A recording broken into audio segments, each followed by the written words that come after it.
Welcome to Her Career Studio. I'm your host and career coach, Lisa Virtue.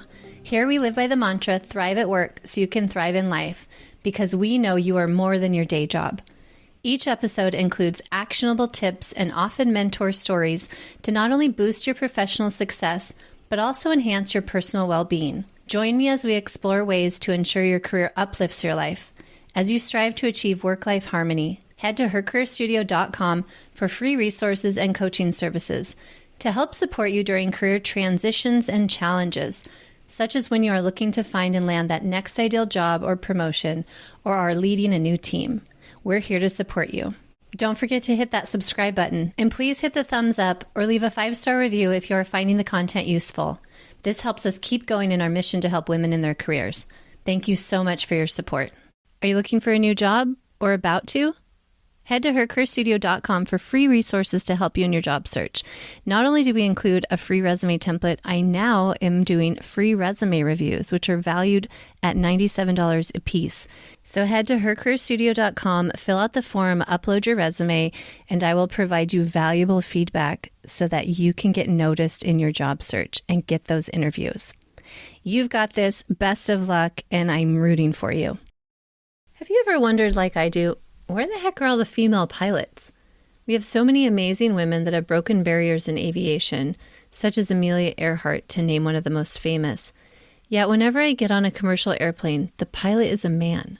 This led me to wonder, why so few female pilots? My guest today is Julien Martinson, and he's an aviation expert, author, and male advocate to women in the industry.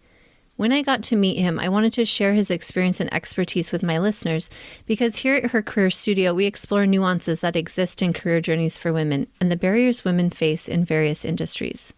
So in today's episode, I'm joined by Julien Martinson, an expert with a multifaceted background in aviation.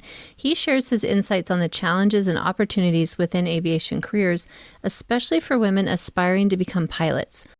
This episode dives into the aviation industry, but what you will hear will resonate with you on other similar barriers that exist across industries for women and why equal representation can be very challenging to attain. Julien and I explored key topics such as the high financial and physical demands of pilot training, the culture and gender biases that still persist, and the crucial need for strong STEM skills. Julien provides a unique perspective, having transitioned from a flight attendant, which used to be mostly female, to a comprehensive aviation educator. He'll enlighten us on the current landscape of gender representation in aviation and the industry's efforts to encourage more female participation. In addition, Julien's new book on aviation careers offers a wealth of advice for Generation Z, Gen Z, touching on everything from job availability and required skills to effective resume writing and networking strategies. So join us as we uncover the fascinating world of aviation and discuss how far we've come and how far we still need to go to achieve gender equality in the skies. Enjoy this really interesting conversation. Julien, welcome. I'm so glad you were able to take the time to come talk to me today. Thank you very much, Lisa, for inviting me. I really appreciate the opportunity. So I'm just really intrigued to hear more thoughts on what we started talking about, which is women in aviation.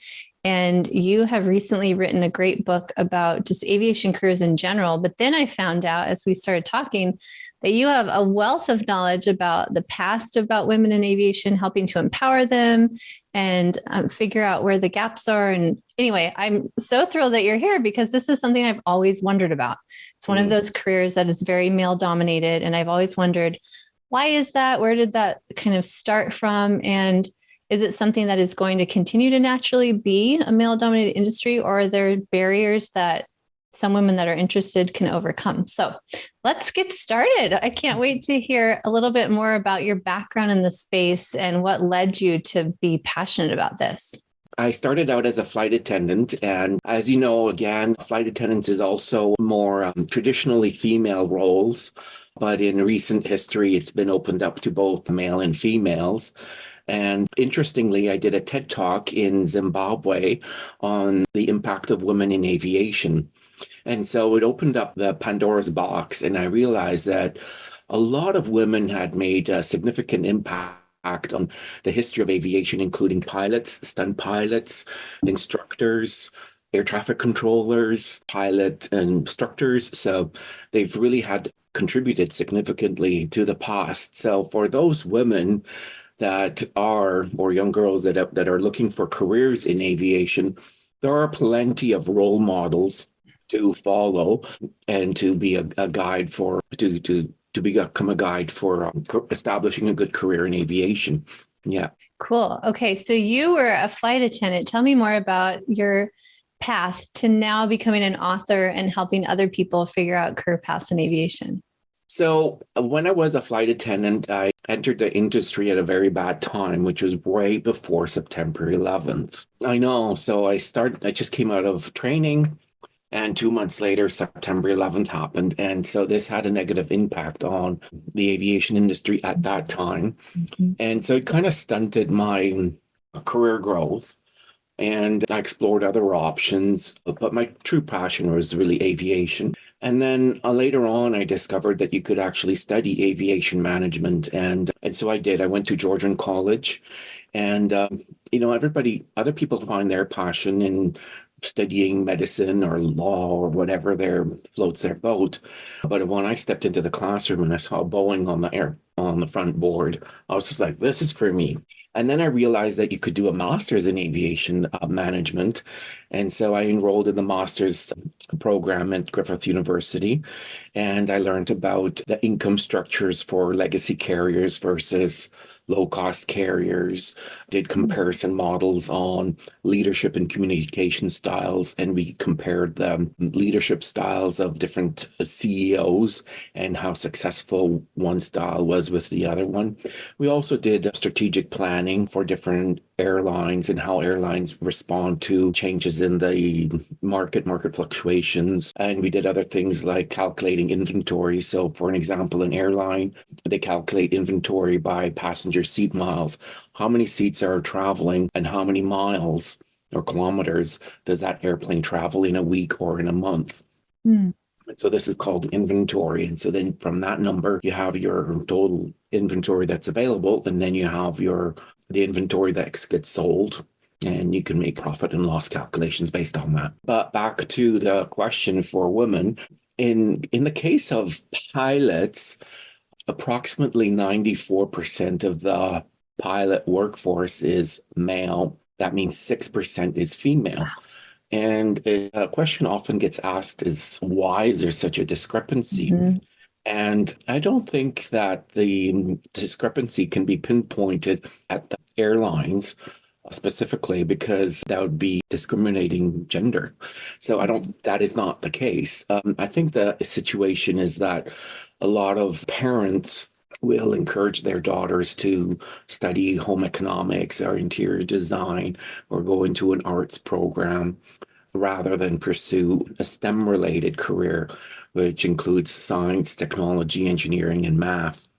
And so parents often overlook that in bringing those skill sets out in their daughters, even though a girl who's good at math, they could equally become an engineer or a pilot or a mechanical engineer. But the challenge is that then, yes, you are a minority in this work cohort. And many women do struggle with the gender imbalance, particularly if they have to juggle family roles and on a career. So a pilot career particularly can mean many days away from from home, and you're gone often. However, it could be in their advantage as well, because you could do a lot of hours very quickly and have more home time as well. So there's pros and cons to that career and lifestyle choice. Yeah. And it's interesting for me because when we talk about this, stewardesses, flight attendants, it's similar, right? Is there a difference between the pilot expectation of hours worked versus a flight attendant, or is it a similar? Yeah, it's a similar schedule. So the schedules, so by law, pilots and flight attendants are restricted to about 80 work hours a month. And so that boils down to about 20 hours a week that you can actually be in the air because you're in a pressurized space.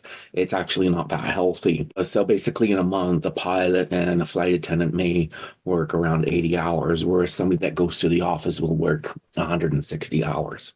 Okay, gotcha. And as far as the physical requirements of pilot versus flight attendant, is there a difference there? No, there isn't, although the airline stipulates that you have to maintain a positive health lifestyle and maintain optimum health, Okay. So Okay, so there's no physical barriers. There's similar schedules to flight attendants. So for family life, like we were talking about, that'd be a similar situation. Yeah. And so I'm also curious, this is another question I have is, are certain airlines doing anything to try and bring up the numbers of women? I know some airlines will have pilot shortages too, right? Is this something they're looking at? Yeah, so lots of airlines have been very aggressive in marketing the career to women. For an example, Emirates, they market women pilots. Although how effective that exactly is, I still have to see it. Marginally, you could get a little bit incremental numbers going up. They may offer training programs for women to become pilots. There is a Women's Day in aviation where one day is set aside to honor and recognize women in aviation. And so they'll have one flight where everybody on board is female pilots, female flight attendants, female tug drivers. Everybody that works on that flight would be female. And they do a big powwow around it in social media and stuff. So it's more for visibility. Yeah, so the airlines do that. Although I don't know if all airlines do that. Recently, I don't know if you've seen the Air Canada pilots did a strike. And they were parading forward and doing a demonstration with placards. And it was remarkable. All the pilots were dudes, and maybe two of them were female. And I don't think that's anything to do with against the airline. It's just that women are not encouraged to pursue careers as pilots. Although it's a fantastic career and a very good one. And if you like doing that, then it's a very good option. Yeah, let's talk a little bit more about the requirements to become a pilot then. So it is a STEM field, right? So there's, This is correct. You mentioned math and things. What are kind of the stipulations to get into a program? So the main barriers is that, yeah, you do need math skills. So you have to be able to calculate, angle, speed, and distance very quickly and be able to have an aptitude for three-dimensional spaces. You do have to meet the physical requirements. So vision, you can't be too short or you can't reach the pedals and you can't be too tall. You have to be able to reach the overhead bins, so you have to follow within certain parameters exactly what those are. Each airline might have their own specifications. But moreover, I think the biggest challenge is the finances. In Canada, the pilot training program costs around $80,000. And so this becomes a big financial commitment for a young person to study. And often the parents will support their children to study a pilot. And often they tend to push more the boys, thinking that they're going to have a long and fruitful career that pays well over a long time, whereas a woman may go on mat leave or may choose to stay at home, and this breaks that income potential. So there's those aspects to consider. But there's also the issue of accumulating hours. So when you start your pilot training, often you have to go to a remote location and accumulate the hours. And so this may be a disruption for people that have family commitments, so it might mean having to relocate up north or in a remote area. And for people with families or that are already established, then that becomes challenging. Recently, I met a pilot and he was working in Toronto and he had his wife in Israel. And he was just accumulating his hours before he would go back home to his wife and children. And so it was as part of their strategic planning to get the kids now while you're young, and I'll come and join you when I've got the hours under my belt and I'm able to secure a position in Israel. So are these unpaid hours that we're talking about? Oh no, they're paid hours. Oh, they are paid. Okay. Yeah. They're paid hours. So but you can't just do it anywhere. It sounds like there's Like Well, you limited? have to, it's flight hours. Yeah. It's flight hours behind the cockpit. So Yeah. in order to get into that next level, so you start with a single engine and a dual engine, and so you build up the hours Got it. until you can fly the aircraft that you're designated for, and then you go up to the next one and the next one. So at Yeah. the end of your career, you can fly the big Airbus and the big Boeings. Mhm. It's so fascinating too, because for $80,000, it's very similar to a 4-year degree now in a lot of Yes. colleges, especially Yes. here in the States, but it's Yes. really focused, right? And so I think we've done a good job of just get your bachelor's degree. You can kind of do anything with it. It's more of a generic degree. And Yeah. I Yeah. see maybe that's the big difference, but are there scholarships for women? Is there any incentive grants? There Things? are lots of scholarships available. You'd have to Google them.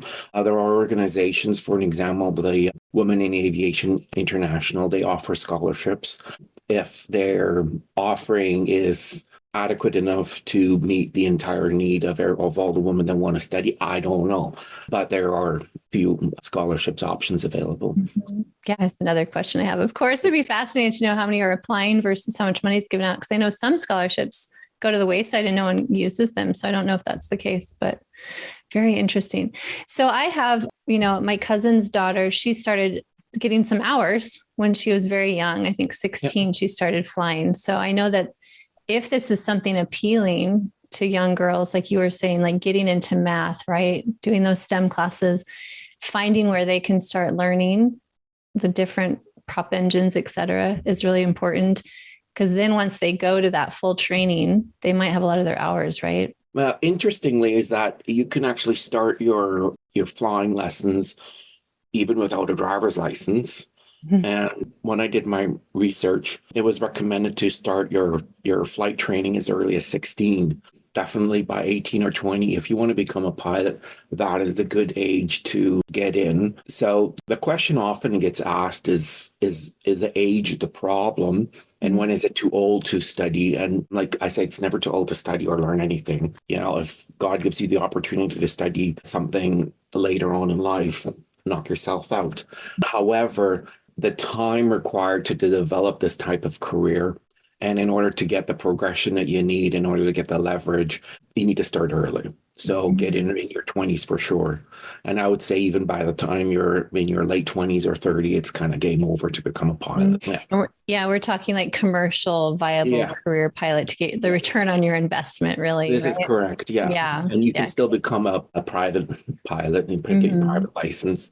But those are for like people that want to fly around on the weekend and go to the park. Yes. I have some friends that have their more That's a fun pilot license. Yeah. Nice hobby to have. Exactly. Yeah. One actually transports himself because he works for a state department. He has to go all over the state. And so he picked up a pilot's license so he could do that. Yeah. Fantastic. So the earlier the better on the pilot side, and especially for kids that are gravitating towards STEM, would love to travel. Great opportunity. Because, it's so interesting too. And one of the reasons I have this big question about pilots is I've never had a female pilot in all my years of travel, never seen one. But when it comes to firefighters or some of these other roles that tend to be heavy on and male dominated, I see women all the time. And so it's just interesting, to dig in and figure out where is that basis of it. I guess it makes sense too. If you need to start young and maybe you didn't have that passion when you were younger. There is a little bit of discrimination. I did hear a story where the pilot was female and she came on board. The PA said, "Well, ladies and gentlemen, my name is Anna." And somebody flipped out. There's no way a woman is flying my airplane. And yeah, and so there is a little bit of stigma, although it's rare. It was just one isolated case. Sure, but it could be indicative. Not stereotypical. However, I fully agree that a woman and a male can fly an airplane, and physically there is no barriers. But slowly that percentage is growing. So we're slowly crawling from 6% to 7 to maybe 8 of female pilots worldwide. Wow. Yeah. Yeah. And you raise a good point of culturally what people will accept, because it is a very safety focused position. It is a lot of trust. And if there is a bias where people aren't trusting it, it's fascinating, isn't it? similar to Yeah, so CEOs. there is that. I also watched a documentary on a female pilot in Alaska, and she was a bush pilot, and she flew on, I think, two or three airplanes there, including regular one and ski airplanes. And that was her thing. She was just flying hunters around and campers and just fly them across the lake or over the mountains. And she would land on a little green run landing strip. So basically, she's like a taxi driver for these sightseers. And so she loved her job, and you could see the passion that she had for flying. But it's a non-commercial. It's in a rural area. Yeah. So Yeah. even though it's an option for people, but it's a lifestyle choice, definitely. Yeah, exactly. If you want to stay closer to home or have a smaller craft. Yeah. It's interesting you said that, because I just saw, I think over this past weekend, a preview of a movie, I don't know if Amazon Prime or something, that was about a female bush pilot and in more of a Caribbean setting. And I just thought, this is, celebrities help us normalize things, right? It's one of those, if Hollywood could help, maybe this is one way too, to get something out there about a commercial female pilot. I don't think I've ever seen that on a movie. So that would be interesting to see something like that. Yeah, that does play a role, how the movies and the media has stereotyped pilots as male pilots. But definitely the occupation is open for male and female. So when I did my thesis, it was on the global pilot supply and demand. And I came to realize that in Canada, we're seeing a pilot shortage because the wages here in the beginning are lower, and the industry is growing more rapidly in other regions of the world, for an example, Asia and the Middle East. So in the Middle East, as you know, they have the most wealthiest countries are there. And so all they need to do is just raise that wage up a little bit. And people that don't have any family commitments and are not screwed to the ground anywhere, they will apply and they'll just go over there, which leaves a gap in the workforce. And so as a result of the study, it was recommended that Canada may have to look to import and train pilots from overseas, and they would have to strongly look at the female sector to fill in the role, because they're just not able to recruit enough men pilots into these roles. And so we're talking about even Gen Z, young kids, so in their early 20s, and expose them to the idea of becoming a pilot and facilitating that journey through awareness, career awareness, funding, and documentation. And they may have to bring in people from overseas to study to become a pilot here, and then that they stay here. Because there is that option or that possibility that they come and get trained in Canada, and as soon as they get their certification, off they go back home for the better wages. And so it's not just about training pilots, it's retaining them so that they stay to work for us. Last season, I think it was one of the airlines had to cancel all their flights out of Saskatoon down to the Caribbean just because of pilot shortage. And so the Canadian public suffer because the airlines aren't just able to get the manpower that they need to fly the airplanes. Right. And one of the reasons why, besides just interest in travel that people have, especially when they were locked down for a few years and then itching to get out again, part of it too is that planes are more efficient, right? They're not as heavy. And so now the cost to fly for airlines. Did you do studies on that too? Yes. Yeah. So traditionally airplanes were made of steel, and now they're made out of carbon fiber and composite materials.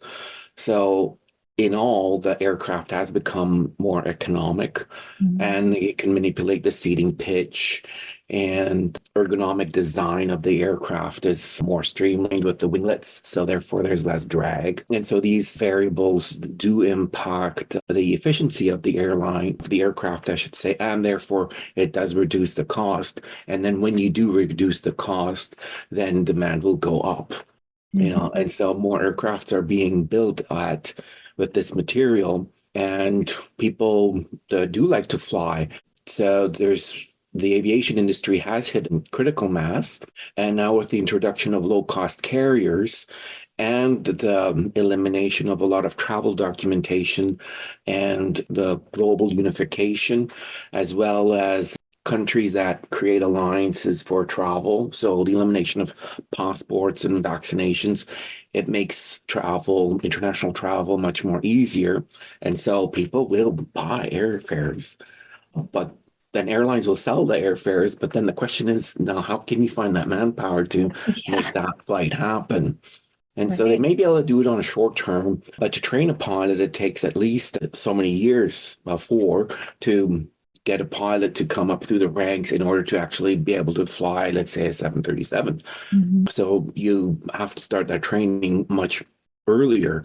Yeah. Yeah. Well, I would love to encourage listeners. It sounds like there's a few things going on. One is probably just like anything that has something dominated by one gender, to bring in the opposite gender, it can be tough, right? So same with the experience of flight attendants allowing men in, and nurses, all these different stigmas that were female dominated, bringing men in.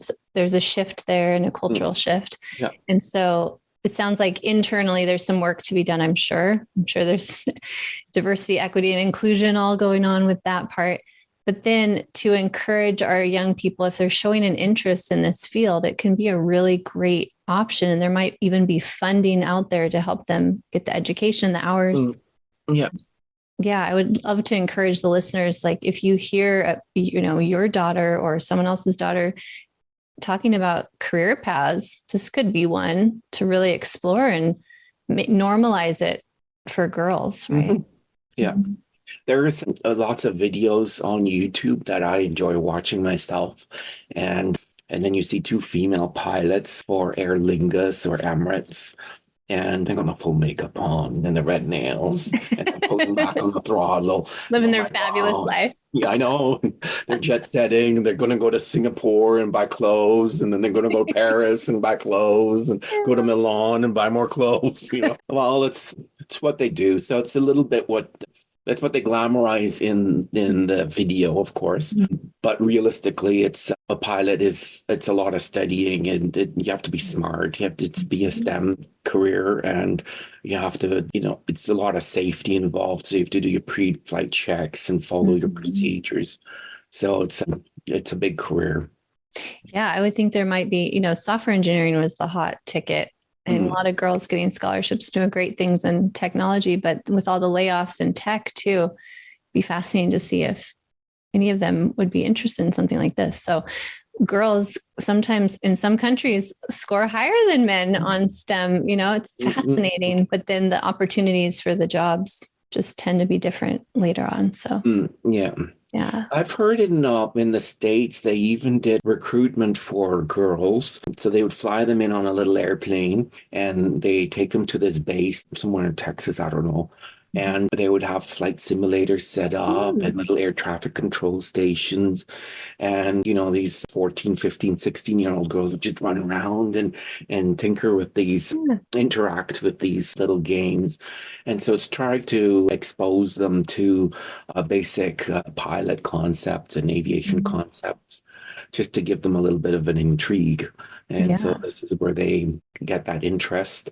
Also, NATES, the National Air Traffic Control in the UK, they also do Bring Your Daughter to Work or your Children to Work Day. And they do a campaign around that. And they it's a whole day excursion, and they get a t-shirt and pizza, and they can go look at the air traffic control tower. And so it's an opportunity for people to expose their daughters to the air traffic control. Cool. I love it. Yeah. I was just thinking that, we do a really good job even around my area of like at the Science Museum, showing all of the different things to go to outer space and being an astronaut. And I wonder if the percentage of female astronauts is actually higher than the percentage of female pilots. I don't know. You'd have to do statistics on that. I would have to look it up, but it's another curiosity piece for me. So did a really good job of getting some equality there, but yeah, fascinating. Well, Julien, thank you so much for coming and talking to me. And so your book covers more than just pilots, right? Careers in aviation in general. So why don't you tell us a little bit more about your book, and if people are interested just in general in aviation careers, what that looks like? Well, based on my thesis, I came to realize that there was a pilot shortage or potential pilot shortage in Canada.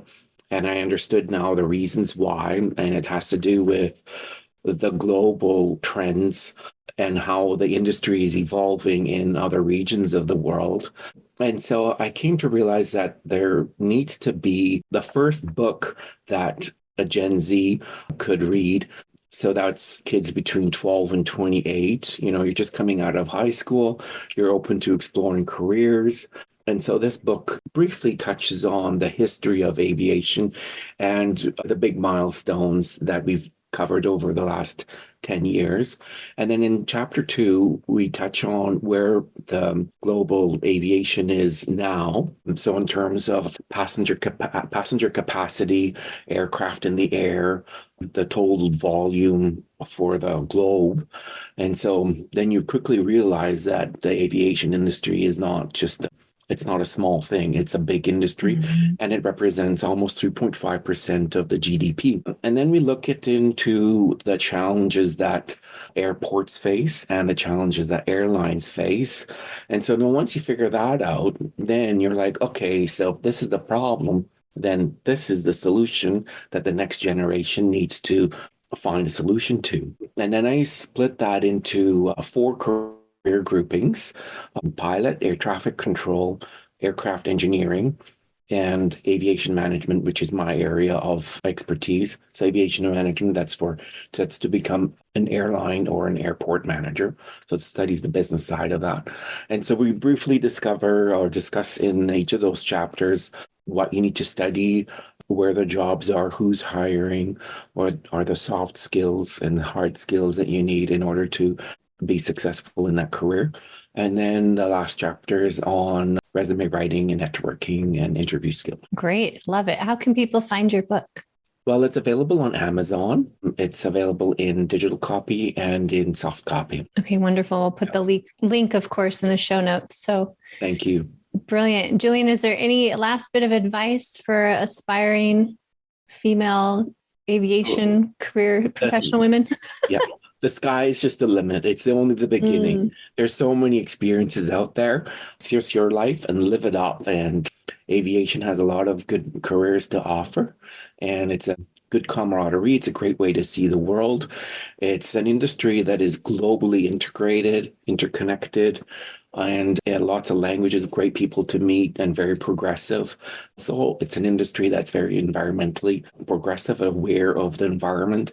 So it's got a lot of aspects of the industry that many young people are looking for. And there are good wages to be had too. So that's not to be overlooked. Yeah, brilliant. I love it. And it's so interesting, the environmental part, because I know it's been a huge thing on everyone's mind, which is another reason why the efficiency of the airplanes has been really pushed too. Yeah. Love it. Well, hopefully some people will pass on the book to people that they're hearing are interested. I know, everyone loves to travel now, especially younger people. And when they're not tied down with a family, like you mentioned, which sounds like the best time to get into this career. So love it. Wonderful. Thank you for being here. Thank you so much for inviting me, Lisa. It's a pleasure. Are you currently in the job search or looking to make a career transition? Her Career Studio has you covered. Hi, this is Lisa Virtue, the career coach and the founder of Her Career Studio that is dedicated to bringing you free resources.